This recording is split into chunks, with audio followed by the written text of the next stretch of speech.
Bonsoir à tous, bienvenue au webinaire Carrière by NovoJob. J'espère que vous allez tous bien, vous êtes nombreux à vous connecter, nous en sommes réjouis.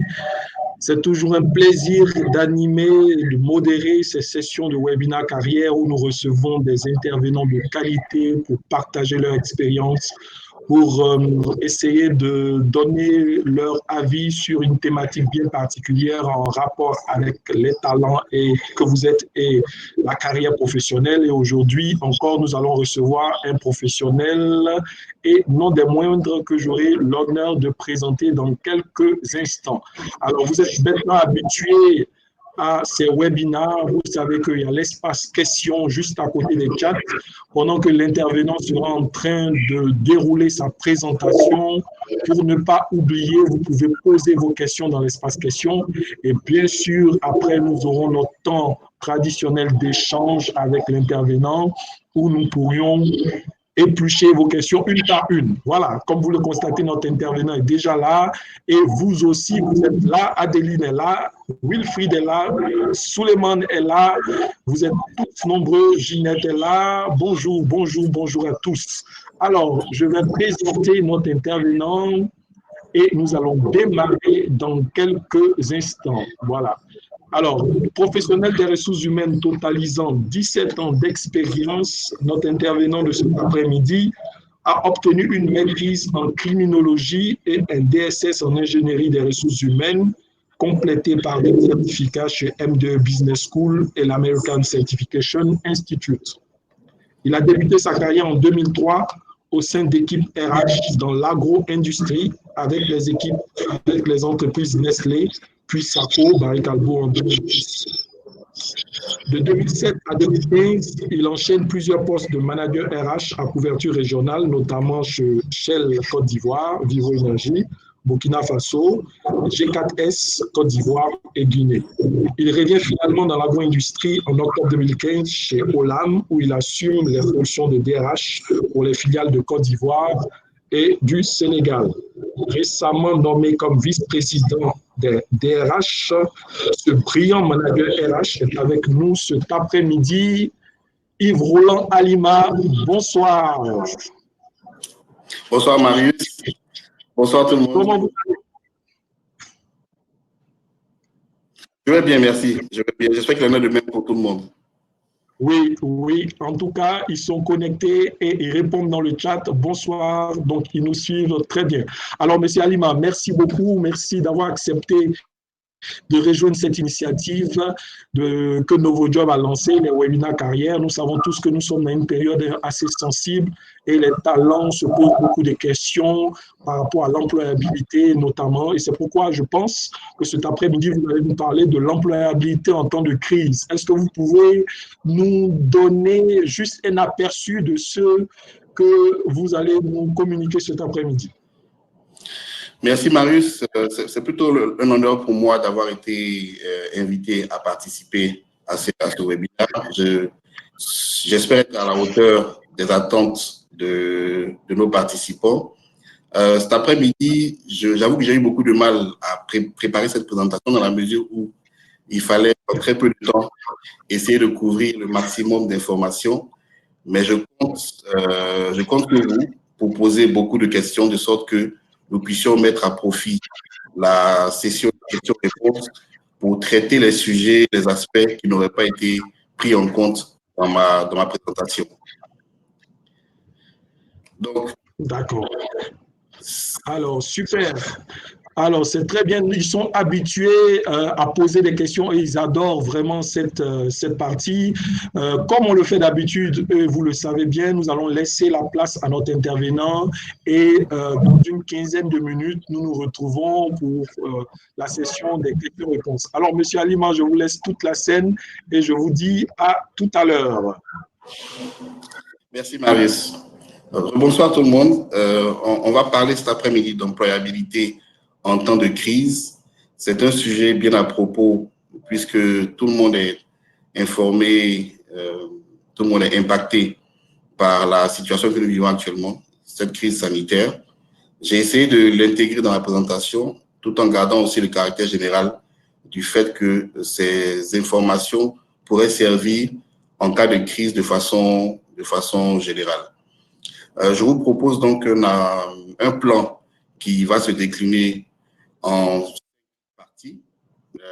Donc, idéalement, recueillir vos attentes. C'est juste un rappel pour vous inciter à utiliser le chat et à utiliser les options pour pouvoir poser des questions.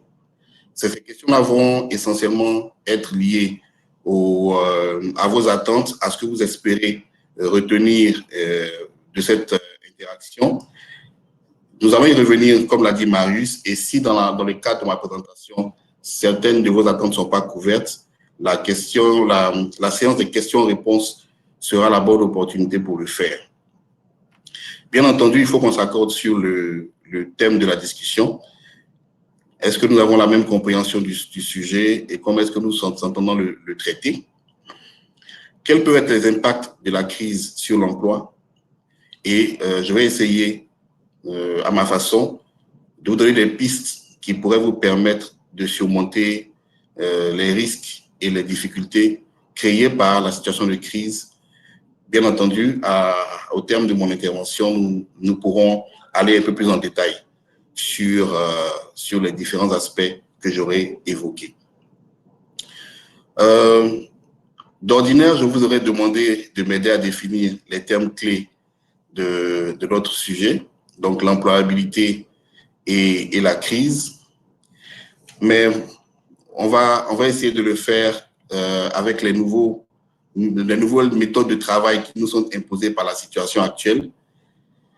Alors, c'est quoi? Qu'est-ce qu'on entend par employabilité? De toutes les définitions que j'ai eu à rencontrer, j'ai retenu une seule. Bien entendu, il pourrait y avoir plusieurs. Pour moi, l'employabilité, c'est la capacité qu'un individu a d'acquérir ou de maintenir les compétences nécessaires pour soit trouver un emploi, soit conserver l'emploi qu'il a déjà. Et si ce n'est pas dans l'optique d'une quête d'emploi, ces capacités-là doivent lui permettre de s'adapter aux nouvelles formes de travail que requiert la situation.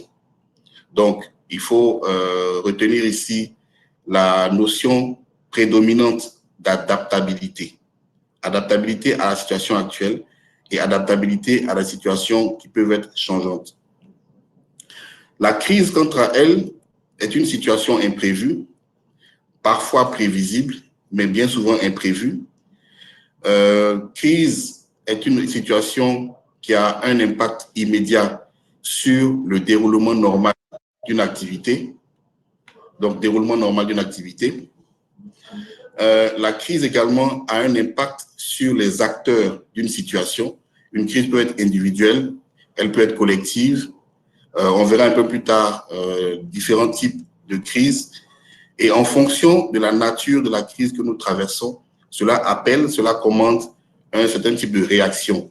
Ces réactions qui nous permettent de dire si finalement nous avons été capables de nous adapter ou si la crise a eu raison de nous. Donc, pour revenir à notre sujet, je dirais qu'ici, il s'agira pour nous d'essayer de voir si la situation de crise actuelle, crise sanitaire du Covid-19, ou toute autre forme de crise auquel nous pourrions être confrontés a un impact sur notre employabilité. Et si tel est le cas, quels sont les mécanismes, quelles sont les dispositions que nous pouvons prendre pour essayer soit d'atténuer ou alors de résorber définitivement les effets de cette crise-là sur nos emplois. Voilà l'angle d'attaque sur lequel je vous propose d'aborder la question cet après-midi. Bien entendu, les commentaires, les avis pourront être partagés à l'occasion de la discussion.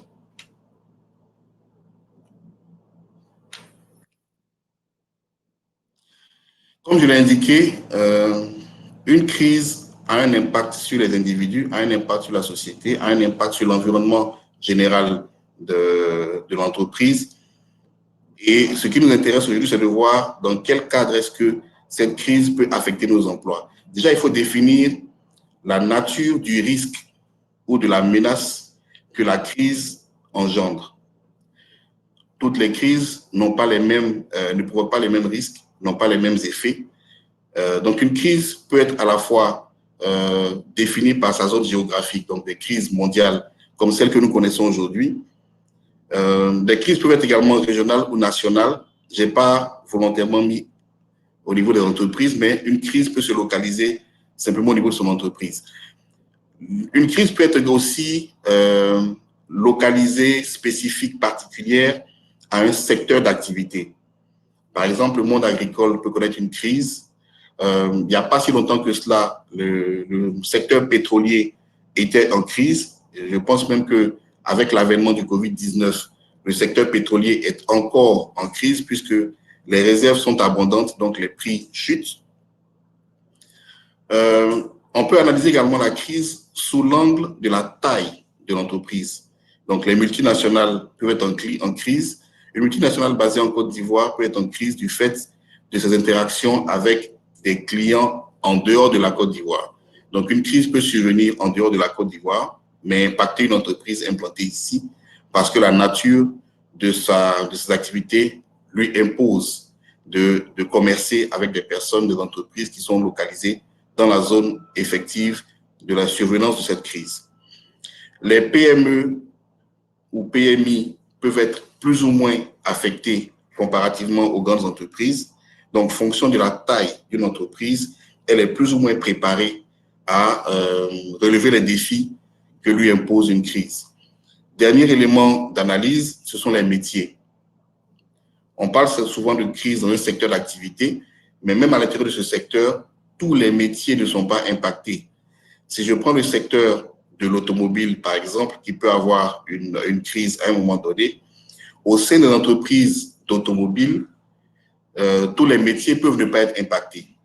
Si la crise est liée à la surproduction automobile, il n'y a que les métiers liés à la production qui sont impactés. Par contre, les métiers liés à la vente ou les métiers liés à la maintenance de ces automobiles-là peuvent continuer de connaître une embellie.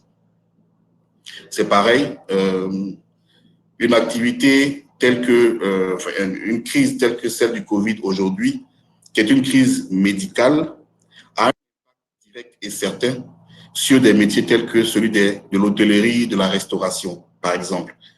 On pourrait se demander quel est le lien entre l'hôtellerie et la crise médicale, mais la forme de la crise que nous vivons a une répercussion immédiate sur tous les acteurs de la filière hôtellerie-restauration. Donc, les métiers liés à cette filière aussi sont impactés.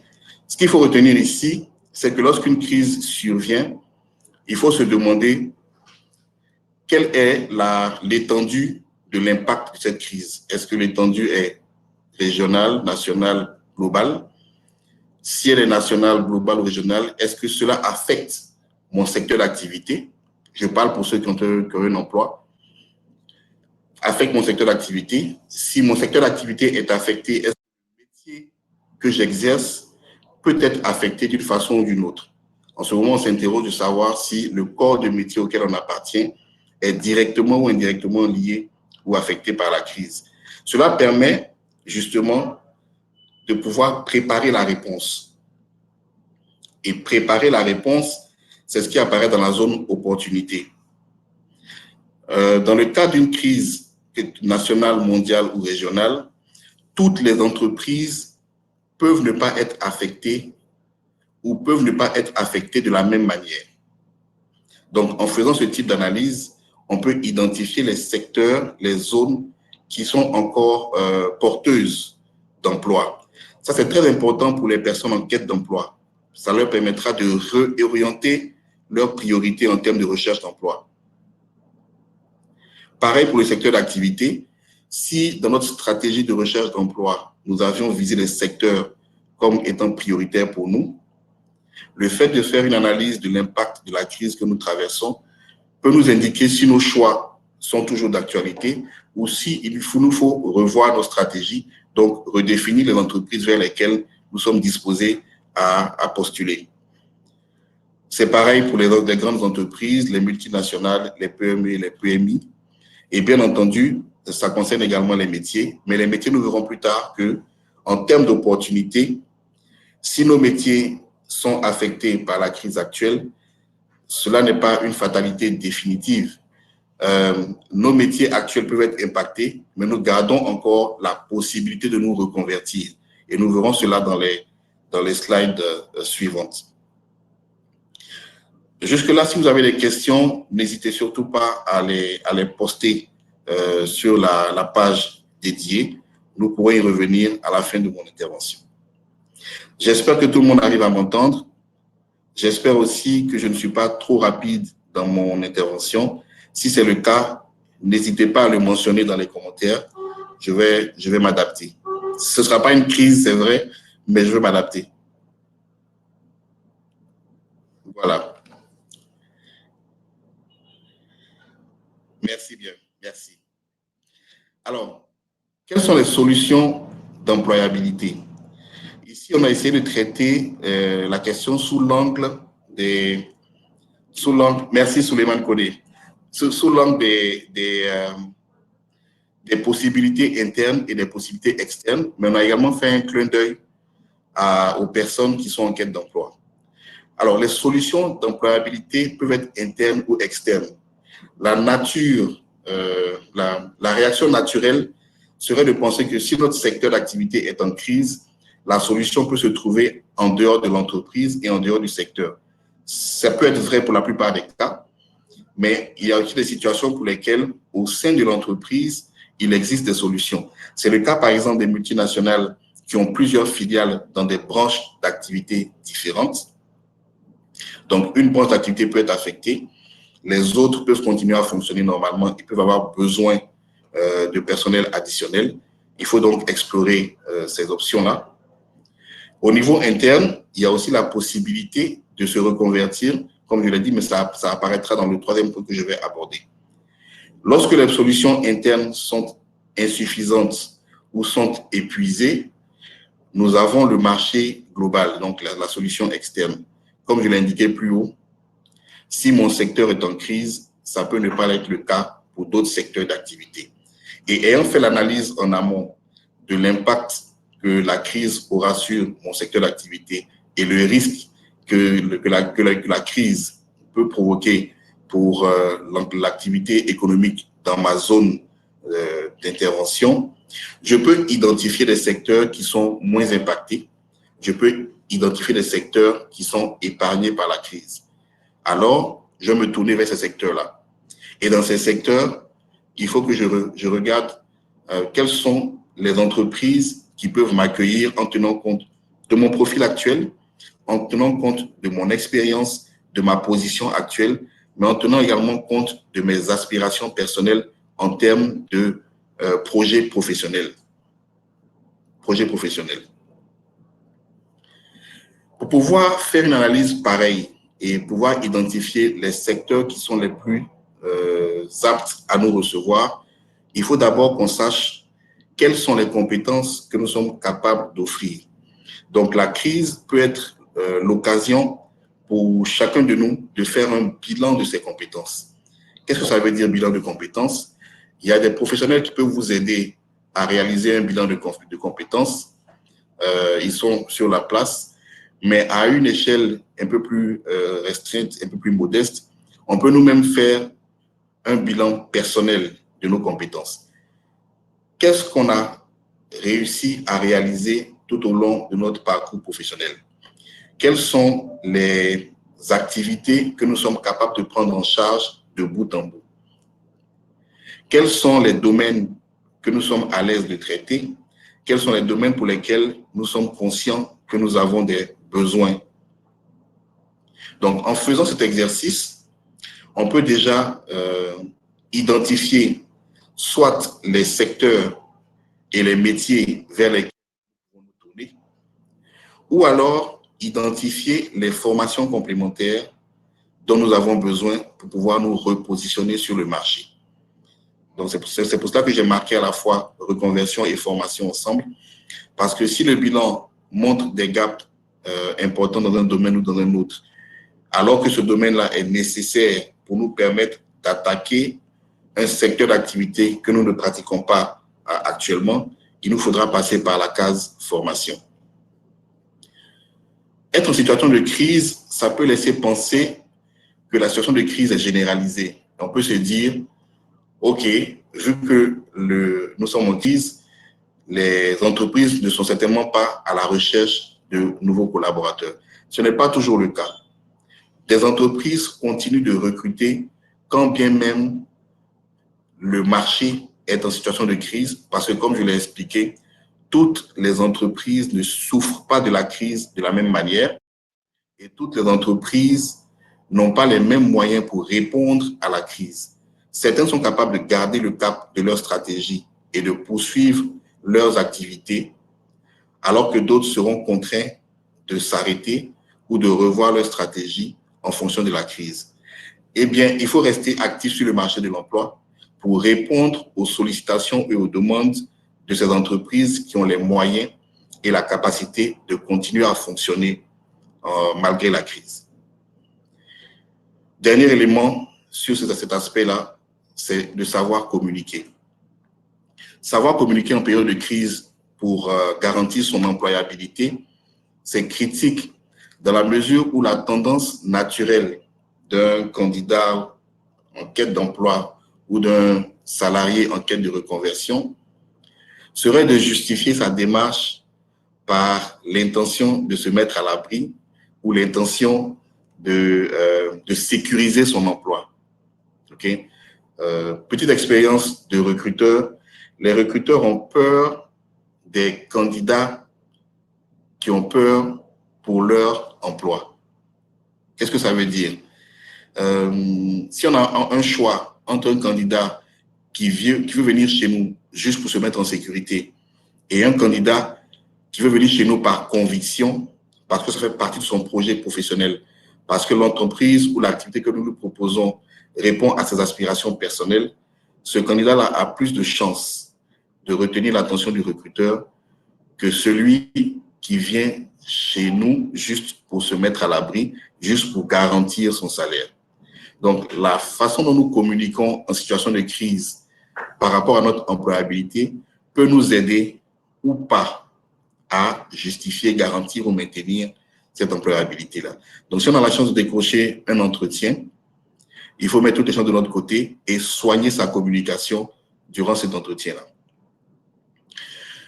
La période de crise, si elle finit par nous impacter directement dans le sens où nous sommes victimes et que nous sommes amenés soit à perdre notre emploi de façon temporaire ou définitive, ben ce temps de liberté que la situation de crise nous donne est l'occasion pour nous de développer des compétences additionnelles. Qu'est-ce que ça veut dire?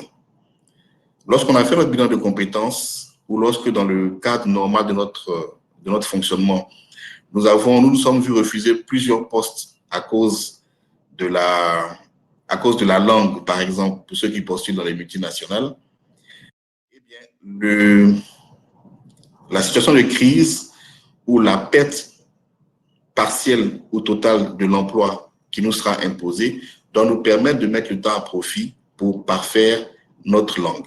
Ça peut être l'anglais pour les francophones, ça peut être le français pour les anglophones, mais mettre ce temps à profit pour parfaire la langue. Aujourd'hui, un outil incontournable, c'est la suite Office. Beaucoup d'entre nous utilisons Office pour des fonctions basiques, alors que nous savons tous que cette fonction nous permet de faire beaucoup mieux, de faire beaucoup plus et de le faire beaucoup plus vite. Donc, utiliser le temps libre que la situation de crise pourrait nous avoir donné pour pouvoir nous parfaire dans Office est une façon pour nous, si l'occasion se représente, de pouvoir justifier une compétence supplémentaire et faire la différence avec d'autres candidats. Il en est de même pour les logiciels métiers. Un comptable peut se parfaire, peut se former davantage sur SARI ou sur d'autres logiciels de comptabilité. Les techniciens maintenanciers ou de la production peuvent apprendre des techniques supplémentaires sur AutoCAD Mechanical, par exemple, pour tout ce qui est dessin industriel. Il y a beaucoup de choses à faire et le temps que nous n'avions pas du fait de notre emploi peut être mis à profit désormais puisque nous sommes en situation de crise, notre emploi a été impacté. La conduite, c'est un élément qui n'est pas toujours mis en avant, mais qui parfois entraîne des pertes d'opportunités. Pour tous les postes de commerciaux, par exemple, on sait tous qu'il est indispensable de savoir conduire. Donc, si on envisage d'embrasser un métier pareil, il faut donc profiter de la situation de crise pour pouvoir parfaire sa conduite, ou alors profiter de la situation de crise pour pouvoir justifier cette compétence supplémentaire. Je vous donne un exemple. En situation de crise, on peut être dans une entreprise de production qui, du fait de la crise, n'est plus capable de produire. Par contre, grâce au stock qu'elle a constitué, elle peut être capable de continuer à livrer ses clients. L'activité ayant été dimensionnée avec un certain nombre de chauffeurs-livreurs, par exemple, on peut se trouver dans une configuration où on a besoin d'embaucher des chauffeurs-livreurs supplémentaires. Plutôt que d'aller les chercher dehors, ben on peut regarder parmi les personnes de la production, ceux ou celles qui ont le permis de conduire peuvent être reconvertis dans cette activité-là. Grâce à cette compétence supplémentaire, plutôt que d'être mis en chômage technique parce que l'usine est à l'arrêt, ben on peut être reconverti dans l'activité commerciale. C'est valable, par exemple, pour tous ceux qui sont conducteurs de chariots élévateurs ou d'engins. C'est juste un exemple que j'ai mis en avant pour montrer qu'on peut garantir notre employabilité en misant, en surfant sur des compétences qui sont autres que les compétences clés de notre cœur de métier.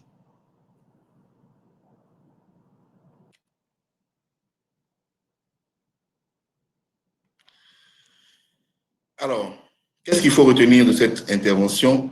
Toutes les crises sont passagères. Ça, il faut se dire que toutes les crises sont passagères.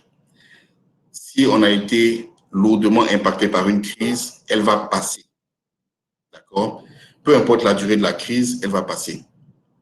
Ce qu'il faut retenir aussi, c'est que tous les scénarios de préparation qu'on peut faire ne sont jamais suffisants pour nous préparer lorsque la crise survient pour de vrai. C'est bien de se préparer. Dans beaucoup d'entreprises, on met en place ce qu'on appelle des business continuity plans ou des plans de continuité d'affaires qui sont des scénarios hypothétiques de poursuite de l'activité en cas de survenue de crise.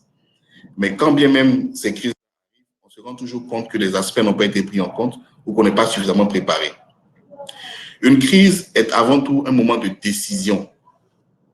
Pour pouvoir survivre à une crise, il faut être capable de prendre des décisions. Prendre les bonnes décisions, mais aussi prendre les bonnes décisions au bon moment. Donc la crise n'est pas le moment de la tergiversation, ce n'est pas le moment de l'hésitation. Puisqu'une crise est passagère, pendant qu'elle survient, on peut également se préparer à la fin de la crise, à l'après-crise, à la reprise. Qu'est-ce que je compte faire une fois que la crise sera passée? Voici une question importante à laquelle il faut songer pendant le moment de la crise et prendre les bonnes décisions relativement à cette question-là. Dernier élément, on a beau faire toutes les préparations, toutes les planifications individuelles et personnelles. Je pense, ma conviction individuelle, qu'il faut pouvoir placer Dieu au centre de tout ce que nous faisons parce qu'on peut tout faire tout seul sans avoir les résultats qu'on escompte parce qu'à un moment donné, quelqu'un de supérieur à nous aura décidé autrement. Voilà donc, chers amis, ce que j'avais à partager avec vous. J'espère avoir répondu à certaines de vos préoccupations. Si ce n'est pas le cas, je pense que les échanges nous permettront d'aborder les autres. Marius, je pense que je dois te repasser la parole. Merci beaucoup Yves, merci pour cette présentation riche d'optimisme, surtout à la fin. Je retiens que vous nous invitez vraiment à ne pas baisser les bras et au cœur de toute décision, à se référer à plus supérieur que nous parce que nous avons besoin de rester forts. Mais avant de prendre des questions, je laisse le temps aux participants de mettre les questions. Je sais qu'il y en a déjà 3. Je laisse le temps d'en rajouter encore. J'aimerais juste résumer un peu vraiment ce contenu riche que vous nous avez partagé cet après-midi sur l'employabilité en temps de crise. Vous avez commencé par définir ce que c'est que l'employabilité, comme cette capacité à trouver, conserver un emploi, à progresser dans son emploi ou bien à s'adapter à la situation. Et par rapport à vraiment l'adaptabilité qui est un point d'honneur sur lequel il faut vraiment insister dans l'employabilité, vous avez dit qu'il faudrait s'adapter par rapport à la situation présente, même aussi par rapport à la situation future, et il faudrait vraiment évaluer les effets de la crise, parce qu'on dit on est en crise, mais on est vraiment en crise sur quoi? Est-ce qu'on est en crise par rapport au secteur? Est-ce qu'on est en crise par rapport à l'entreprise? Est-ce qu'on est en crise par rapport à notre métier? C'est vraiment important de pouvoir identifier à quel niveau cette crise vraiment s'étend pour pouvoir avoir une bonne visibilité de la situation. Et puis, je reviens vraiment des conseils forts que vous avez ressortis dans votre intervention. Et je cite, si notre entreprise est en crise, on peut penser que la solution se trouve ailleurs, mais peut-être pas. Nous allons revenir tout à l'heure là-dessus. Encore une autre affirmation que j'ai trouvée très intéressante.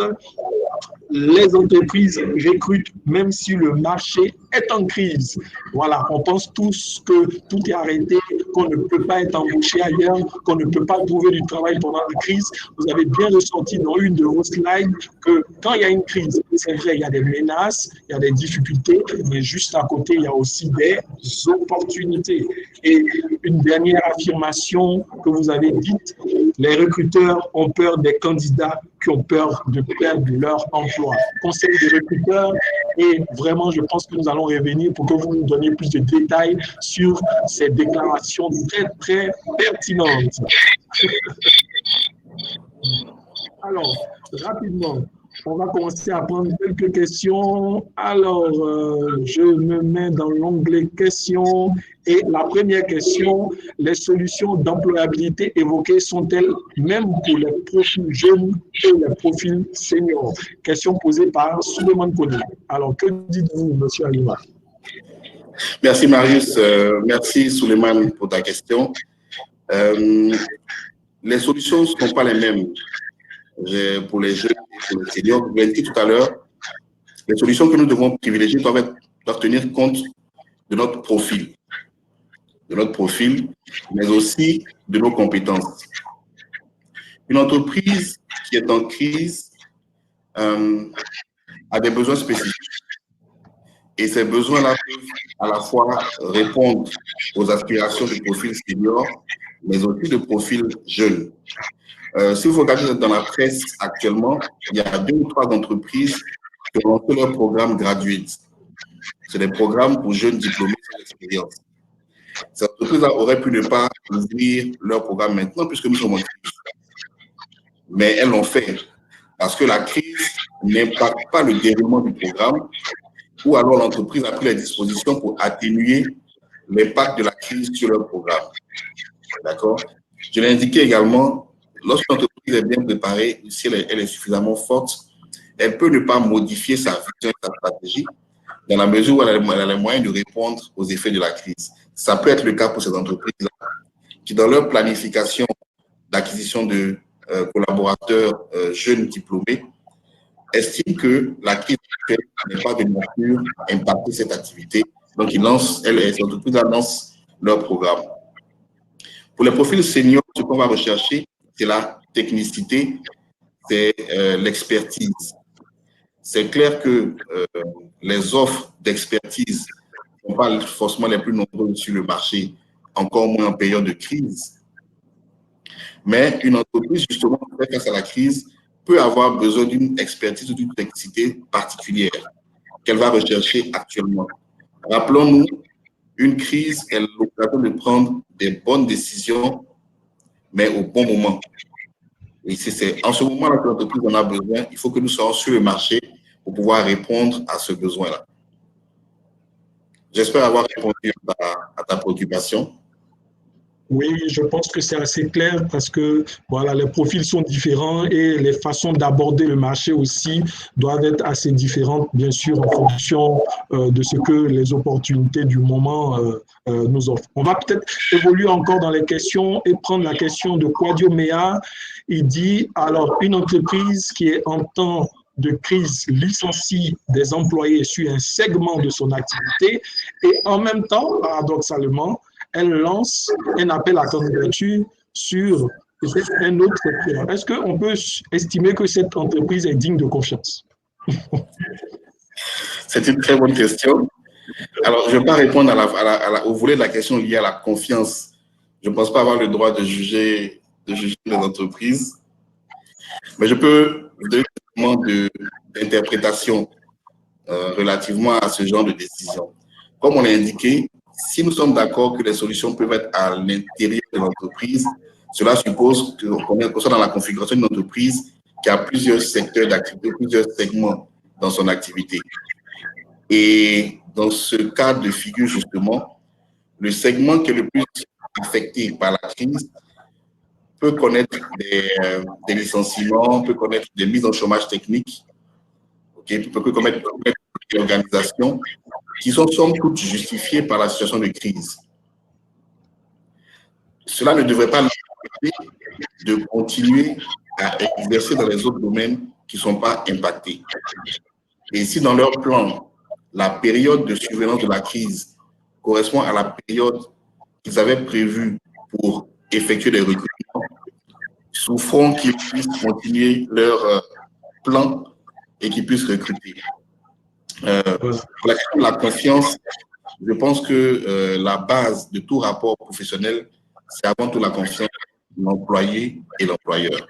Après, je pense que chacun de nous devra apprécier. Donc, on a les moyens de se renseigner sur la solvabilité de l'entreprise, on a les moyens de se renseigner également sur la moralité de l'entreprise. Chance pour nous, à Abidjan, comme on dit, tout le monde connaît tout le monde. Donc, on peut avoir des contacts pour savoir si effectivement les offres qui sont postées sont sérieuses et de nature à ce qu'on puisse y accorder de l'intérêt. D'accord. Alors, merci, M. Alim. En tout cas, je pense que c'est très clair. Et en tant que plateforme de mise en relation entre les talents et les entreprises, je vais me faire l'avocat peut-être des recruteurs en cette période. Voilà, il ne faut pas faire de procès d'intention à une entreprise parce que peut-être elle a licencié des salariés, en même temps elle lance des avis de recrutement. M. Alima a donné une très belle illustration. Une entreprise de production qui a beaucoup de stocks va peut-être arrêter le volet production, mais en même temps, elle doit distribuer parce qu'elle a un surstock. Donc, elle n'aura pas besoin de main-d'œuvre de tous ceux qui sont impliqués dans la production, mais peut-être aura besoin d'une main-d'œuvre de ceux qui sont impliqués dans la distribution et dans la vente. Et donc, voilà, ça peut expliquer ces comportements. Mais de toutes les façons, nous sommes dans une partie du monde où l'emploi est tellement rare. Donc, réjouissons-nous quand nous voyons des recrutements. Voilà, merci. Alors, on va prendre la question de Adeline Boror. Alors, une question très pratique par rapport à son expérience. Elle dit, Monsieur Alima, qu'est-ce que vous pourriez, quel conseil vous donnerez à une personne qui souhaite se relocaliser en Côte d'Ivoire dans le secteur du marketing, qui a 10 ans d'expérience, principalement en France et au Royaume-Uni, surtout que nous sommes dans un contexte de crise? Très bien. Rebonsoir Adeline. On a pu se parler quelques instants sur LinkedIn déjà. Sur la question donc, du retour des... on va le mettre sous la casquette générale, hein, du retour de candidats de la diaspora. Le marketing, chance pour nous, est un métier universel qu'on peut exercer partout sur la planète. D'accord? Par contre, le marketing de ce type de produit requiert une connaissance, une attache parfois culturelle qui pourrait être un frein si on n'a pas ces ancrages culturels-là. Donc, je ne présage pas du domaine dans lequel vous exercez, vous avez exercé en France ou ailleurs, mais je pars sur le fait que le marketing est un métier transversal, donc universel, et je pars sur le fait que la Côte d'Ivoire est en pleine essor économique actuellement, avec l'entrée en scène de beaucoup d'entreprises, parfois multinationales. Donc, celles-ci seront très heureuses de retrouver des collaborateurs qui ont l'expérience de leurs produits, qui ont l'expérience de leur métier de travail et qui sont capables de pouvoir les appliquer sur un marché africain. Donc, moi, je dirais que j'encourage les retours de candidats de la diaspora. Nous avons même au sein de notre entreprise des projets, des programmes qui facilitent cela. Et bien entendu, ça pourrait être une bonne collaboration peut-être avec Adeline. Mais bon, on pourra en discuter en off sur les détails de son projet. Je pourrais être beaucoup plus précis sur les conseils à lui donner. Voilà. Adeline, vous avez entendu, ne lâchez pas M. Alima. Alors, je vais passer rapidement à la question de Wilfried parce que je pense qu'on a plus ou moins répondu aux échanges. Quelle est selon vous la visibilité des candidatures spontanées en cette période de crise sanitaire? Alors, Wilfried, bon, je pense que voilà, faut pas arrêter d'envoyer les candidatures spontanées. Il faut peut-être affiner un peu plus votre stratégie parce que, comme M. Alima l'a dit, la crise, c'est quoi? Est-ce que c'est une crise par rapport au secteur? C'est une crise qui touche l'entreprise, c'est une crise qui touche un tel métier dans lequel vous voulez postuler? Et puis ensuite, analyser en fait, faites ce petit diagnostic peut-être avant de postuler, avant d'envoyer vos candidatures spontanées. Peut-être ça sera un peu plus pertinent. Bon, je pense qu'il y a la réponse à cette question déjà. Et on va évoluer. Et je vais revenir avant de prendre les deux dernières questions parce qu'il nous reste 5 minutes. Je ne vais pas laisser passer cette déclaration parce que je pense qu'elle est très importante comme conseil pour tous nos participants ce soir. Monsieur Aliman, de vous à moi, en tant que recruteur expérimenté, yeux dans les yeux, vous nous avez dit que les recruteurs ont peur des candidats qui ont peur de perdre leur emploi. Mais qu'est-ce que les candidats ne doivent pas dire en entretien pour que vous perceviez qu'ils ont peur de perdre leur emploi et que vous ne les embauchez pas? Très bien. Marie saurait répondre à la question. D'accord. En fait, il y a une question qui est incontournable dans tous les entretiens, qui est celle de la motivation ou de la raison pour laquelle le candidat est intéressé par notre offre. D'accord. Bien entendu, il y a les réponses bateau et passe-partout que la plupart des candidats nous servent. Et donc, je profite là pour vous inviter à ne plus commettre la même erreur. Les candidats nous disent toujours, je suis à la recherche de challenge. Premièrement, comme par hasard, ils font une phrase qui commence en français et qui finit en anglais. Quand on leur demande d'expliquer ce qu'on a mis challenge, on a mis une version qui parfois dessert le candidat plutôt que de l'amener à être perçu comme intéressant. Donc, s'il vous plaît, évitez d'être à la recherche de challenge chaque fois que vous faites un entretien.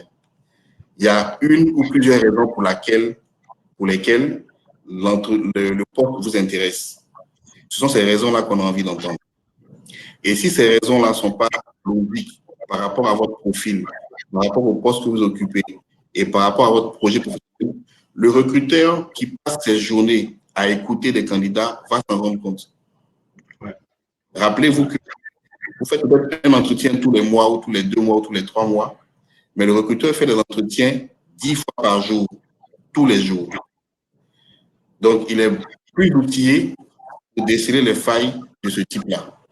Donc, moi, je serais d'avis que le candidat puisse réfléchir avant de se rendre à son entretien sur les raisons profondes de sa candidature. Après, si on postule juste parce qu'on veut gagner un peu plus d'argent, il faut avoir le courage de le dire. Aucun d'entre nous ne veut travailler gratuitement. Mais dire qu'on a un challenge, alors qu'on vient de prendre un poste il y a seulement 6 mois, 8 mois ou 1 an, qu'est-ce qui fait qu'il n'y a plus de challenge à votre poste? Vous ne pouvez pas y répondre. Je ne peux pas dire qu'il n'y a plus de challenge à votre poste. Il y en a certainement. Alors, si c'est le challenge que vous voulez, restez à votre poste et prenez ce challenge déjà. Oui, c'est clair. Non, c'est clair. Peut-être que je pourrais apporter un additif à ce que Yves vient de dire. C'est tellement perceptible quand on discute avec un candidat, et je vais revenir encore au mot-clé que Yves a sorti dans sa présentation, le projet professionnel.